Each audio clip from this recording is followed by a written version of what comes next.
Today it is our distinct pleasure to be speaking with Dr. Mark Mulder. Dr. Mulder is Professor of Sociology and Department Chair at Calvin College in Grand Rapids, Michigan. Thank you so much, Dr. Mulder, for joining us today. My pleasure. Thank you for having me. Dr. Mulder, we're really looking forward to speaking about your book, Latino Protestants in America, Growing and Diverse.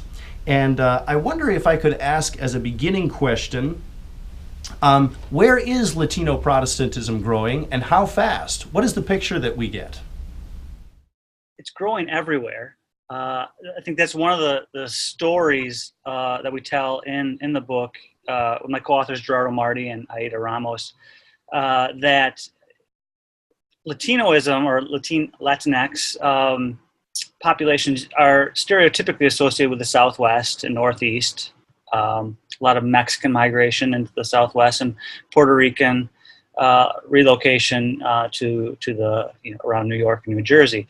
But if you look at some of the maps of United States maps of where the Latino population is in this country, it is all over the place. And so we have stories that range from Portland, Oregon, near George Fox University, Newburgh, Nashville, North Carolina, even rural Iowa and Nebraska. There's some really amazing stories out there about how in some of these rural Midwest towns, they literally might be ghost towns right now if it hadn't been for the Latino population around those places. So, and as we know, the overall growth of Latino Protestantism means that wherever Latinos are, there probably is some form of the Protestant faith. So I think the story is national in scope. So our project, Latino Protestant Congregations Project, we really sought to have a national scope of trying to understand Latino Protestantism in every corner of the country, because it really is. We have research fellows in Indiana, Nebraska, Minnesota, Wisconsin border, and so we really wanted a glimpse of the national scene. Wow, it's a remarkable story that's unfolding. Would you be willing to share some of the milestones of the last decade or two that have really shaped this story? Well, I think what's so remarkable about Latino Protestantism is it's a bit of a counter narrative to the larger story of decline in Christianity in the United States, especially with mainline Protestantism, with the rise of the religious but not spiritual, or what some people call the nuns, not N-U-N-S, but N-O-N-E-S. Latino Protestantism is this outlier where there's just this burgeoning growth where and the Pew Research Center has done some amazing statistical survey work when it comes to Latino Protestantism. But by their numbers, as recently as about 2010, 68% of Latinos in the United States identified as Catholic, and that sounds right. I think a lot of times, stereotypically in our minds in the United States, the assumption is, well, if you're Latino, you're Catholic. And as recently as less than a decade ago, it was fairly accurate. Their latest numbers have it less than 50%. Their latest numbers come in at 48% of Latinos identify as Roman Catholic. And I teach sociology of religion, and I usually try to impress upon my students about the fact that religious changes tend to be glacial. They're slow. This is something different. To drop that much in terms of percentage points in less than a decade, that's fairly remarkable. That's a significant story. And I take it this is one of the major findings of the text. Why is it then that Latinos are transferring or converting from Roman Catholicism to Protestantism in large numbers? Do we have information on why this is the case? So, one of the major themes of the book is the heterogeneity of Latino Protestantism, and so there's a lot of different reasons. There's not just one reason, and we tell some of the narrative that some people are disaffected by the Roman Catholic Church. They feel it's more cultural than a real faith practice. In some instances, I think one of the interesting stories is that for some Latinos, when they migrate, they're in a Catholic parish with a priest of a different race or ethnicity. And so when they go to the Pentecostal church down the street with a Latino pastor, it resonates with them more. And so some of it's a very grassroots thing. Some of it's leadership as well. I should also talk about the fact that some of the activism we're seeing within Latino Protestant communities, we're hearing that they're learning to be front row speakers and leaders because of the new opportunities that they've been given in Protestant churches that they were not given in Catholic churches. And so it becomes kind of an activism as well that can spring forth from the switching to a Latino Protestant tradition. So this is indeed a remarkable story that your book describes. There are large numbers of new Protestant Latinos in America. Are we able to break it down? What can we attribute this new growth to? How much of it could we say is migration? How much of this new growth is birth rate? How much is conversion from Roman Catholicism, new conversion, etc.? How do we break this down? So it's very hard to break down. Even Pew has disclaimers when they do the survey research saying Latinos tend to be a difficult population to actually survey. And so we don't exactly know the hard and fast percentages, but we do know it's a much more complicated story than just simply, Latinos are converting from Catholicism to Protestantism. It's a much broader tentacled story than that. So for instance, part of it has to do with the fact that if you look at migration trends, the sending or the source countries has changed. So it used to be that Mexico was the dominant source country, and Mexico has a uniquely Catholic history. And so therefore, Latinos, if a good high percentage of Latinos are coming from Mexico, then there's a good chance that they're going to be Catholic and stay Catholic. However, what we've seen in recent years is more immigration from more Central American countries that are higher in Protestantism to begin with. And so they're coming in as Protestants before, so it's not an assimilation thing or converting here. They're already Protestant. And a third factor is it does seem to be the case that fertility rates, somewhat counterintuitively perhaps, among Latino Protestants tend to be higher than Latino Catholics. And so I think it's a multifaceted thing like that, where different source countries, conversion is certainly part of the story, but fertility is also a key component within this story. It's absolutely fascinating to hear you say that some of these changing numbers reflect the religious changes in the countries from which these folks are coming from as migrants in South America. Are you aware of any studies that chart out recent religious changes in South American populations? There's quite a few, yeah. And we lean on those pretty heavily in Latino Protestants in America to help us tell a bit of a contextual story, because there is always this connection. For many of the Latino Protestant churches that we're conducting ethnographies of, there are really strong patterns back to the source country. So, for instance, from places from the Northwest United States, we have a congregation where people are literally driving trucks up from Guatemala back and forth, and so there is a lot of connection to the Latin American context yet. Dr. Mulder, in chapter 3 of your study, and this is a chapter that is titled "The Latino Reformation Today," you address the rich demographic and socioeconomic data that you've uncovered in your study concerning the rise of Latino Protestantism. And as the book is shaped, it's of course shaped as a sociological study, and that's the way that this chapter then progresses on socioeconomic and demographic data lines. But what is it that we can draw from this rich picture that you assemble? What is it that we can draw concerning the theological nature of these changes? The Latino Reformation today, what is the theological shape of that Reformation?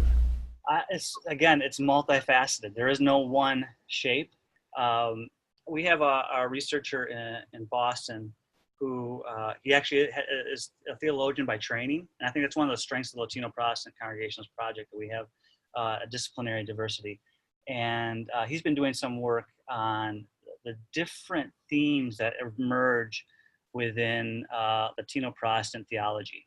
A lot of times people want to say it's about Abraham, right, and diaspora and things like that. But he's finding different themes that don't resonate with that. And so there's all kinds of different theological strains, all the way from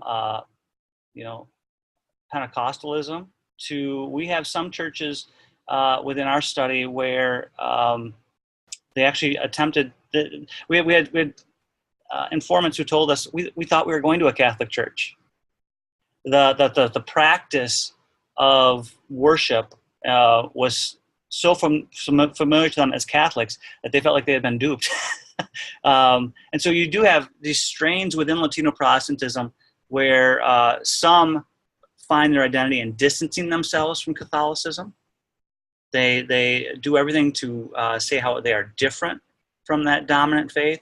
But then you have others who actually try to make new converts as comfortable as possible, and so they'll mimic a lot of the Catholic practices, including having the Virgin of Guadalupe in the sanctuary, right? And so there's this wide spectrum of theology within Latino Protestantism.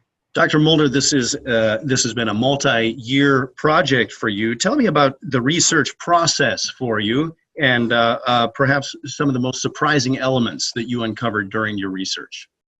So this research, I think, began in 2013 or 2014. Gerardo Marty and I,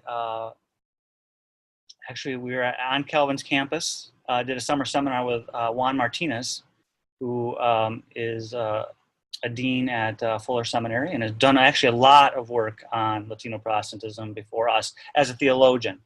And it struck us that it would be really important and significant to have a social science understanding of Latino Protestantism. Right about that time, Time magazine, Elizabeth Diaz had a cover article on Latino Reformation. And so we name checked that quite a bit when we were applying for grants. And then what we did is we eventually identified 10 research fellows across the country in places, some of the places I mentioned earlier, everywhere from Nashville to Minnesota, multiple people in California and Texas as well. And we tasked them with creating what we called congregational profiles, that they would stay in their area or close thereby and do ethnographies of Latino Protestant congregations. The reason for that is we felt like Pew had given us a lot of good survey data. We had a lot of good percentages. We knew the kind of a national snapshot of Latino Protestantism. But we did not know much about how it actually looked at the ground level. So I'm not sure if everybody knows what ethnography is. It's a disciplined social science methodology where you become a participant observer. So our research fellows would go and spend months at certain Latino Protestant congregations, go to worship, go to Sunday school, go to meetings during the week, and try to better understand what was going on. And then started interviewing people, doing semi-structured interviews. And so our plan was to have these really rich congregational profiles from across the country, from which we could have a better sense of what Latino Protestantism looked like on the level, and started doing analysis regarding Latino Protestantism. Dr. Mulder, thank you so much for sharing about your research methodology. Would you be willing to share how this past project has shaped or is in any way related to your current and next research projects? It's very much so. This Latino Protestant congregation project continues. We continue to spin off articles. We have multiple books we see on the horizon. We have some very productive scholars. Aida Ramos one of the co-authors of the book. She's actually one of our research fellows, and she's been doing a lot of research on congregations in Texas and some fascinating findings on race and ethnicity and worship in Latino Protestant congregations. And I think that's really something that we are going to continue to pursue in the next 3, 4, 5 years. Latino Protestant Congregations in America book was not exhaustive. I mean, if anybody reads it, it's basically provoking more questions and trying to set an agenda for people to study Latino Protestants. So we actually saw it as a way to catalyze more interest in church, from church leaders, first of all, and congregants, but also scholars. We're trying to say, look, pay attention to this, because this is fascinating and it's important. And if we look at demographic trends, Latino Protestants are going to continue to grow and matter more and more. And so everybody should be paying, more and more people should be paying attention, because we certainly will be. Dr. Mulder, one of the challenges that the study addresses is the problematic nature of defining the term Latino. On the one hand, you write that you do not want to rely on presumptions, for example, citing one author who concluded that Latino churches must be those that have the worship services of a Latino flavor. And yet, on the other hand, technical definitions are elusive, as Latino in this book refers to people who speak both Spanish and English, may have come from many countries, may represent many different denominational traditions, and whose social and political views span a wide gamut. Is Latino Christianity so diverse that it stands in danger of spinning apart? What's your view? So I don't think so. I think it's always been diverse. I don't think this is new. That's kind of the nature of religion in the United States. It's about, it's voluntary. It's disestablished in that way. And so it's always, religion in the United States, I think, has always been about churn and change and, fairly congregational level. So I don't see it spinning out of control or anything. I think this is what it's been.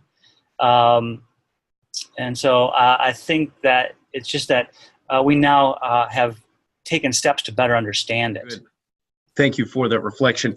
Dr. Mulder, in the last chapter of the book, you look to the ways that the developments that you have traced in the book signal change for the future of American Christianity.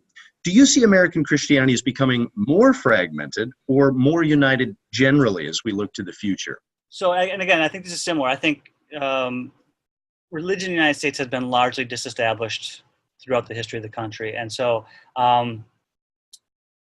I don't see it becoming more unified. I'll tell you that, Jonathan, especially with the rise of things like network Christianity.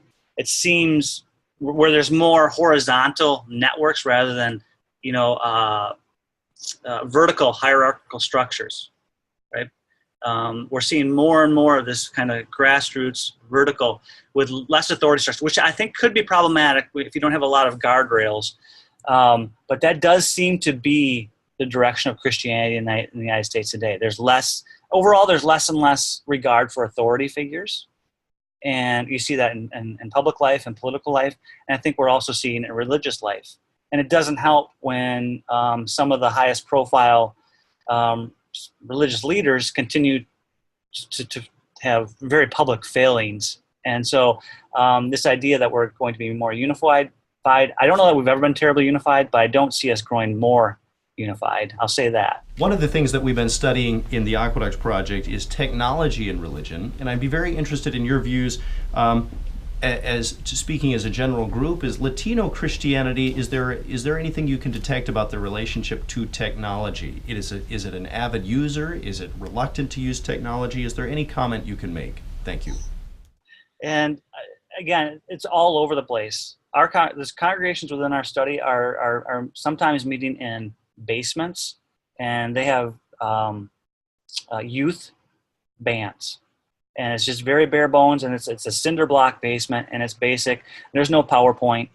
There's no website. They barely have a sign out front. Then at the other end of the spectrum, we have you'd think you were at a Hillsong concert. It's throbbing bass. It's a nightclub atmosphere. They have YouTube clips that you can see. They have polished and manicured websites. And so you have all and everything in between. And so you do have a leading edge of Latino Protestantism, some of the bigger churches. You do have some really large churches with a lot of resources who, yes, are very much on the cutting edge of using technology as a way to, as they see it, enhance their congregational life. But some have none of the resources for that. They're barely getting by. And that's true of not just Latino Protestant churches. There are churches like that of every tradition in the United States where it's much more hard scrabble. Dr. Mulder, if I can close with a question that we've been asking all of our interviewees on this program, and that is this: what would it mean for the church to be united today? How would we recognize this unity, and what is it that we can do to pursue the unity of the church? That's a great question, Jonathan, because I'm a sociologist of religion, but I also study race and issues of inequality. And so I teach a class here at Calvin College called Diversity and Inequality. And the first day, I feel like I have to make a case. Try to make a case for the class, and it's pretty easy when you can look at the history of Christianity in this country when it comes to wealth and poverty, when it comes to issues of race. Christianity has kind of fallen on its face with some of these issues. And so we have, and the reason why what I tell my students is there's this disconnect. Theologians will say, look at the Bible, and it talks about the body and how all the parts need each other and how everybody has value. Everybody's an image bearer of God. And I say, but then look at our actual practice. Look at how little Christians actually tithe and give to charity. Look at the fact that our congregations are now more segregated than our neighborhoods. And it's not that our neighborhoods are doing a good job of being integrated. It's just that our clustering and our sorting of ourselves is getting more and more extreme. And that's problematic. And so I think there has to be an effort at formation within churches to have people who go to church better understand how to practice what is the implications of the Bible about caring for the poor, right? It's pretty clear that throughout the Bible that God and God's people have a special concern for the poor. It's pretty clear that divisions based on racial or political differences is not part of God's plan.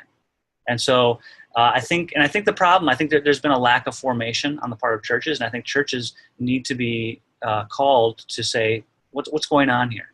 And that's tough because that goes back to the voluntary nature of Christianity or religion in the United States, is that if churches start interrogating too much, they're afraid of losing members. And that is the difficult balance. Dr. Mulder, thank you so much for that response.